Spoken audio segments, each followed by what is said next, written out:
ఇక్కడ వెంకట ప్రభు గారు sir sir welcome to Telugu film industry. Thank you, sir. Finally you made it. Custody. Thank you. So my question is, Custody is a totally fictional film, or there is any incidents you find that are realistic? Completely fictional only, sir. Completely fictional. We made it look like as if the movie happens in the 90s.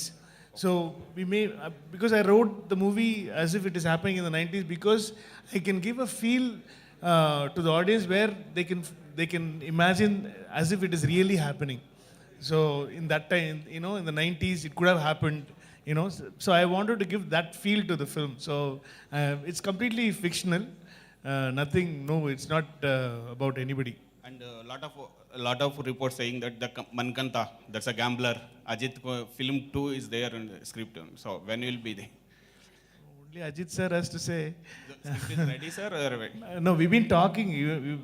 After the release of the first Mangata one, we were like, we always talk, you know, about how to do it, whether we'll be able to make it better than part one. So we just keep on talking, but it never happens. Chaitanya గారు, చైతన్య గారు, మీ నాన్నగారి character Nagarjuna గారి క్యారెక్టర్లో best character Shiva. So ఇందులో మీరు Shiva character చేస్తారు. ఆ సెంటిమెంట్తోనే ఈ టైటిల్ పెట్టుకున్నారా క్యారెక్టర్? లేదండి, అలాంటి సెంటిమెంట్ ఏం లేదు. అంటే శివ అనే పేరు వెనక చాలా పవర్ ఉందండి ఆ పేరు వెనకాల.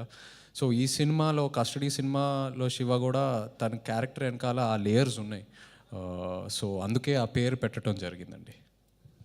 శివ టైటిల్ ఎందుకు ఒప్పుకోలేదు, ఎందుకు పెట్టలేదు, ఇప్పుడు ఇంత జరిగింది కదా, ఎందుకు వద్దన్నారు?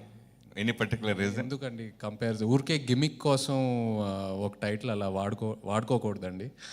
I like to be original. Siva సినిమాకి నాకు చాలా రెస్పెక్ట్ ఉంది మీ అందరిలాగే. So I don't want to change that. So అంటే రియల్గా ఈ సినిమా గురించి, అంటే ఈ సినిమాలో మీ క్యారెక్టరు పోలీసుల గురించి మంచి చెడు రెండు చెబుతుందా, ఎలా చూపిస్తుంది? అలా రియల్గా చాలామంది పోలీసులు మీరు పర్సనల్గా కలిశారు, వాళ్ళు చేసే అన్నీ కూడా మీరు రియల్గా చేసి చూపించారు. మనం రీసెంట్గా ఒక వీడియో చూసారు దానికి సంబంధించి డిపార్ట్మెంట్లో వాళ్ళు. సో ఆ ఎక్స్పీరియన్స్ గురించి. ఆ ఎక్స్పీరియన్స్ చెప్పినట్టు చాలా ఇన్స్పైరింగ్ అనిపించింది. వాళ్ళతో టైం స్పెండ్ చేసి, వాళ్ళ కష్టాలు ఏంటి, వాళ్ళ జర్నీస్ ఏంటి, వాళ్ళ సొసైటీ కోసం ఎంత దూరం వెళ్తారు సొసైటీని ప్రొటెక్ట్ చేయడానికి, ఇవన్నీ తెలుసుకున్నప్పుడు చాలా ఇన్స్పైరింగ్ అనిపించింది.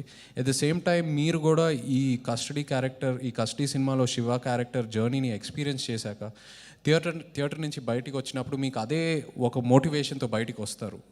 యూనో అలా డీల్ చేశారు డైరెక్టర్ గారు. So it was a very very inspiring experience for me.